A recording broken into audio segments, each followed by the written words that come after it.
Your phone just hit 18%. The refrigerator stopped humming 3 hours ago, and that silence you're hearing? That's not peaceful. That's the sound of every system you depend on, failing. Right now in your house, a clock is ticking, and most people have no idea what's about to hit them. I'm Zach, and I've been preparing for situations like this since 2012. What I'm about to show you isn't theory. This is what actually happens in the first 24 hours when the power dies. The mistakes people make, the things that go wrong, and the one resource that becomes more valuable than food. Let's get into it. 1. Water. You have less time than you think. Here's what nobody tells you about blackouts. Forget food. Water is your first crisis. The second the power cuts, if you're on a well, your pump becomes a useless piece of metal. No electricity equals no water. 0. Municipal water? You might have a few hours from elevated tanks. Might. But the moment your neighbors panic and start filling containers, that pressure drops to nothing. I watched this happen in 2017 during a 4-day outage. By hour 6 taps were bone dry. People were fighting over bottles at the one store with a generator.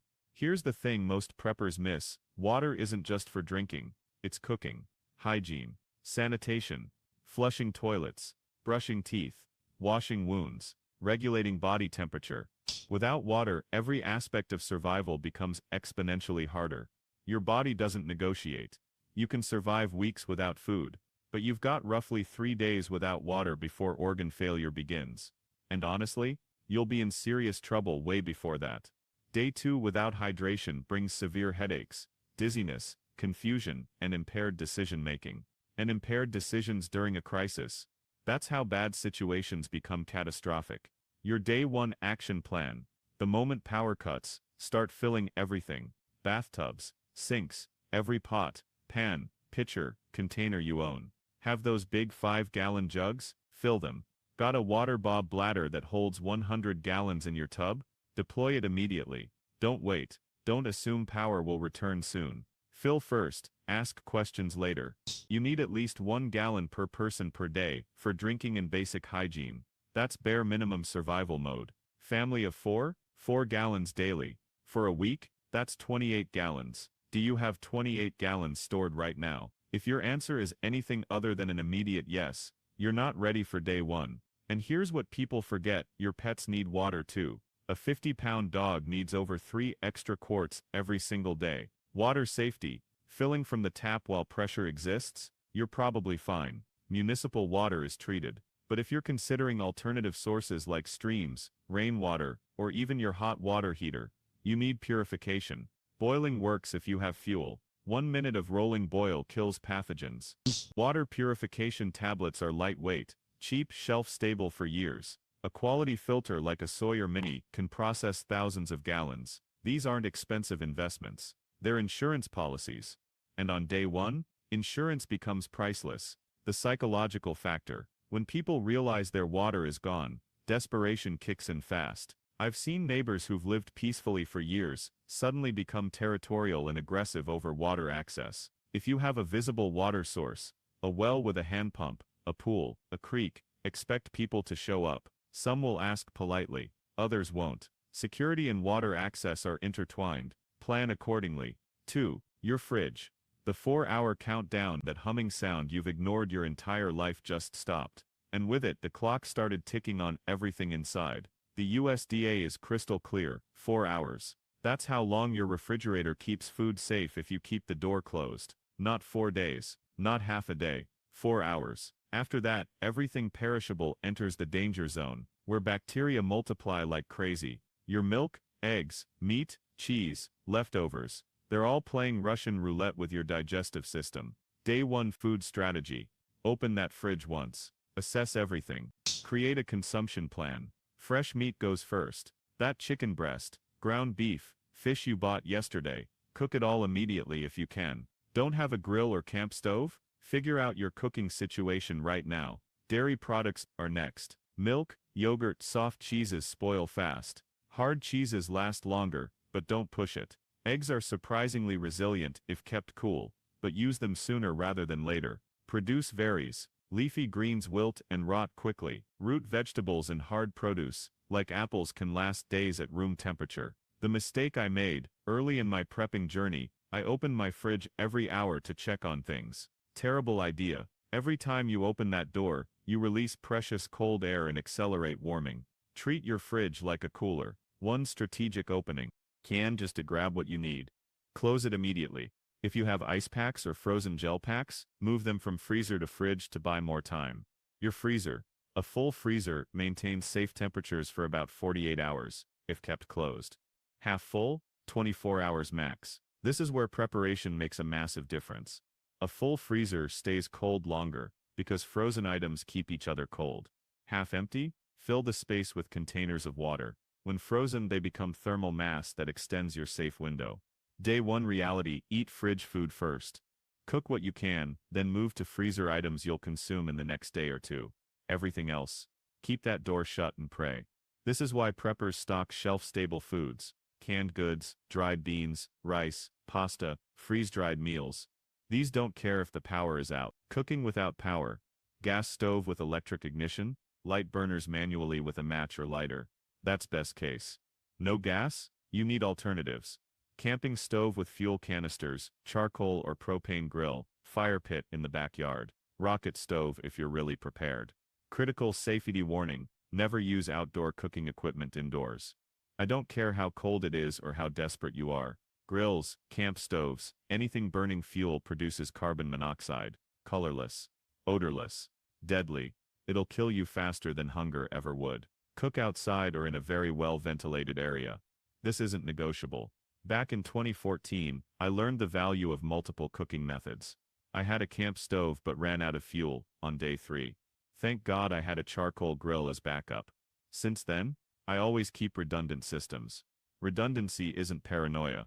It's smart planning. What's your backup if your primary cooking method fails? Figure that out now, not when you're hungry and frustrated on day 1. 3. Lighting and warmth. When darkness becomes dangerous. When the sun sets on day 1, everything changes. Darkness isn't just inconvenient. It's dangerous. It affects your ability to navigate, do basic tasks, stay aware of your surroundings. And if it's winter, the cold becomes a serious threat within hours. Light. Flashlights are essential, but only as good as their batteries. Haven't checked batteries in 6 months? They could be corroded, leaked, or dead. I keep a stockpile of fresh batteries in various sizes and rotate them regularly. Every flashlight in my house has batteries installed and extras nearby. Headlamps are incredible, because they free up your hands. Try cooking dinner in the dark while holding a flashlight. It's miserable. A headlamp solves that instantly. Lanterns are your next level. Battery-powered or rechargeable LED lanterns illuminate entire rooms with ambient light that feels more natural than a flashlight beam. Position them centrally in your main living area. About candles. Everyone thinks about candles during blackouts. They're atmospheric, right? Wrong mindset. Candles are fire hazards. Every year, house fires spike during outages, because people use candles carelessly. Open flames plus panic, plus darkness equals disaster. If you use candles, stable holders, clear surroundings, never leave them unattended. Keep away from kids and pets. Honestly, I avoid candles entirely. The risk isn't worth it when safer alternatives exist. Heat, where things get deadly. If you're experiencing a blackout during cold weather, your home starts losing heat immediately. How fast depends on insulation, outside temperature, and wind. But modern homes aren't designed to retain heat without active systems. Within hours, indoor temperatures can drop dangerously low. Hypothermia doesn't just happen in the wilderness. It happens in homes. Stay warm, layer your clothing. Multiple thin layers trap air and insulate better than one thick layer. Start with moisture-wicking base layer. Add insulating layers like fleece or wool. Top with windproof outer layer if needed. Cover your extremities, hats, gloves, warm socks. You lose massive heat through your head and hands. Emergency blankets, those thin metallic things, are incredibly effective. They reflect body heat back to you. Combine them with regular blankets and sleeping bags for maximum warmth. Have a fireplace or wood stove. Use it, but ensure your chimney is clean and properly vented. Carbon monoxide poisoning from blocked venting kills people every winter. No fireplace. Seal off unused rooms. Close doors. Stuff towels under gaps. Concentrate everyone in one central room. Body heat from multiple people in a smaller space makes a real difference.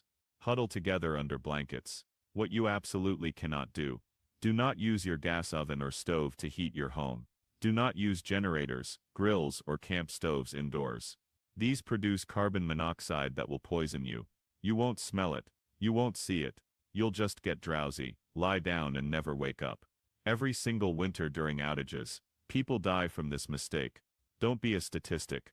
Hot climate challenges. Without AC, indoor temperatures can become dangerously hot. Heat exhaustion and heat stroke are real threats. Close all blinds and curtains to block sunlight. Use battery-powered fans if you have them. Stay hydrated constantly. Wear light, breathable clothing. Dampen cloths and place them on your neck, wrists, and forehead to cool through evaporation. Take it easy. Don't exert yourself unnecessarily. Heat stress escalates quickly. 4. Sanitation. The conversation nobody wants to have. Nobody wants to talk about toilets. But day one forces the conversation. When water stops, your toilet stops functioning. You can't flush. And if you try to flush repeatedly using stored water, you're wasting a precious resource on waste disposal. You need a better plan. The emergency toilet system. Get a 5-gallon bucket with a lid. Line it with heavy-duty trash bags. Use it as your toilet. After each use, sprinkle in something absorbent, sawdust, kitty litter, shredded paper, or dirt. This controls odor and moisture. When the bag is about half full, seal it, remove it, replace with a fresh bag. Store sealed waste bags somewhere secure outside, until you can properly dispose of them. Rural? You can bury waste in a deep hole far from water sources. Urban? Keep bags sealed, and wait for waste management services to resume. It's not glamorous, but it works. And it's infinitely better than dealing with an overflowing toilet and biohazard situation in your home. Hygiene is critical. Wash hands thoroughly after every bathroom use. If water is scarce, use hand sanitizer. Stock up on toilet paper, but also consider alternatives like wet wipes. Don't flush those though, they'll clog systems. For women, feminine hygiene products are essential. Stock extras. For families with babies, diapers become critical. A baby can go through 8-10 diapers daily. Calculate how many you need for a week or more. Don't forget diaper rash cream and wipes. Overall personal hygiene. You won't be taking long showers. Baby wipes and dry shampoo become your best friends. Staying clean isn't just about comfort. It prevents infections and illness. A small cut that gets infected because you couldn't wash properly can become a serious medical issue when you can't easily get to a doctor. 5. Communication. Your phone is dying right now. Your phone is the most important device you own, and its battery is draining. On day one, your phone is your connection to emergency services, information, and family. When it dies, you're isolated. Battery conservation becomes top priority. The moment power goes out, put your phone in low power mode.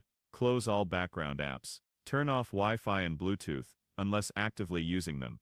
Drop screen brightness to minimum. Enable airplane mode when not making calls or checking updates. Every percentage point matters. Resist the urge to scroll social media or watch videos. Entertainment is not worth the battery drain. Portable power banks, lifesavers, but only if they're charged. I keep multiple power banks fully charged at all times. I check them monthly. A dead power bank is useless. Charge your devices while power is on. Sounds obvious, but people get complacent. Solar chargers are worth considering, though effectiveness depends on sunlight availability. Alternative communication. Walkie-talkies can keep you connected with family or neighbors within short range. They don't rely on cell towers. A hand-crank emergency radio can pull in AM, FM, and weather band broadcasts. Information during a crisis is valuable. Knowing what's happening, when power might return, where emergency services are available, that information guides your decisions. Old school tip that saved me: write down important phone numbers on paper. Keep a list somewhere accessible. When your phone dies, you can't access contacts. If you need to use someone else's phone or a landline, you'll need those numbers. Phone books are obsolete. Nobody memorizes numbers anymore. Having a written backup is smart. Car charging. Your car can charge your phone, but don't run the engine unnecessarily. Fuel becomes valuable during extended outages. Charge strategically. 6. Mental health and boredom. The silent crisis. This might sound soft, but it's real. When power goes out, all normal distractions vanish. No TV, no internet, no streaming, no video games. Just silence and time. For many people, especially kids, This is unbearable. Boredom leads to restlessness. Restlessness leads to tension and conflict. In a confined space during a stressful situation, that conflict can escalate quickly. You need to proactively manage morale. Entertainment isn't a luxury, it's a coping mechanism. Board games, card games, books, puzzles, dig out everything you have. Playing games together as a family creates positive distraction and bonding. It keeps minds occupied and spirits up. Storytelling is underrated. Share memories.